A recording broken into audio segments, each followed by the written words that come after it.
Welcome back one last time for the Gallows Show on this Thursday morning as we broadcast live from Sally Kate Winters Family Services in West Point today. It's been a fast 3 hours. Always an honor for me to sit in for Paul. So Richard Cross along with Lance in for Paul Gallo this morning. You can text the show, C-Spire text line 601-879-4395. Natalie White joins us. She is Clinical Program Director and oversees the Runaway Homeless Youth Program.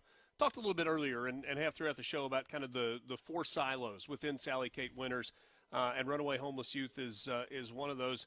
Natalie, I feel like runaway kids sometimes is romanticized because we have this vision of the 9-year-old kid who's being funny and gets mad at mom and dad, and he's got the stick with the little bandana on it, and he throws all his clothes in that, and just walking down the street to run away. That's not really what we're talking about here, though, is it? Mm-mm.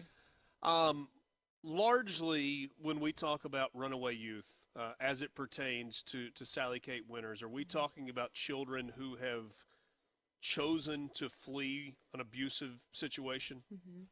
Mainly it's actually children that have had issues within the home that eventually kind of choose to run away because of safety or violence, or also we've had a lot of youth that just kind of have a lot of conflicts with parents, or parents that have actually been neglectful and pretty sure haven't been able to get the services they need or want to get the services that they need, and kind of a breakdown within the family unit. And so the kids kind of actually youth, more of the ones that are, I call really resilient to kind of run away to be able to get the help that they need. I mean, the idea of a home situation being so untenable that a child says, I'm getting out of here. Mm-hmm. It's hard to wrap your mind around, honestly.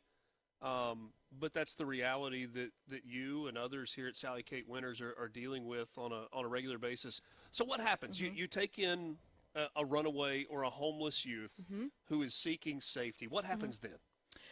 It kind of depends on, like you said, we have actually two different programs. So the Basic Center program, that is for ages 12 to 17. The Transitional Living program is for ages 17 up to age 21. So, of course, depending on the age, and especially if they're the younger youth, we work really fast within that program. So basically, we actually educate the youth in schools and the community about the program so they can really understand what safe place signs and things like that in their community look like and how to get help. That's the first thing.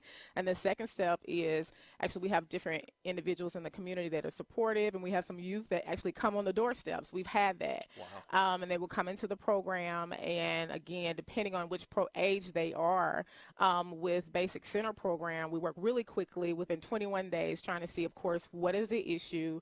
We have like 48 to 72 hours to make sure we try to contact the guardian or the parent.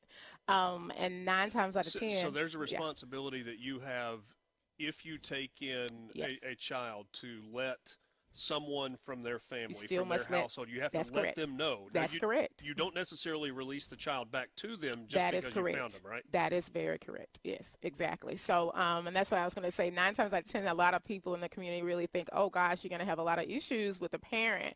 But once the kid comes in and we educate them on what the program is about, it is about trying to get the services put in your home to have a more healthy, sustainable home with your child there.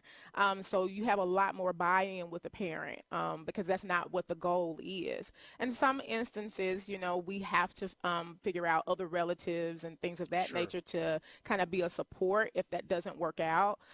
But we really have a great success with that program, reunifying the child with their parent.